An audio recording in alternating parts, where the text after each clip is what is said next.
सञ्जय उवाच यत्र योगेश्वरः कृष्णो यत्र पार्थो धनुर्धरः तत्र श्रीर्विजयो भूतिर्ध्रुवा नीतिर्मतिर्मम।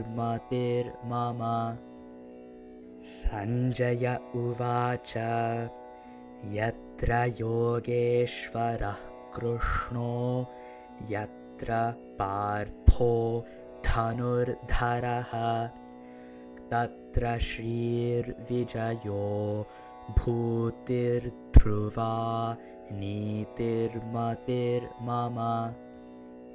सञ्जय उवाच यत्र योगेश्वरः कृष्णो यत्र पार्थो धनुर्धरः तत्र श्रीर्विजयो भूतिर्ध्रुवा नीतिर्मतिर्मम।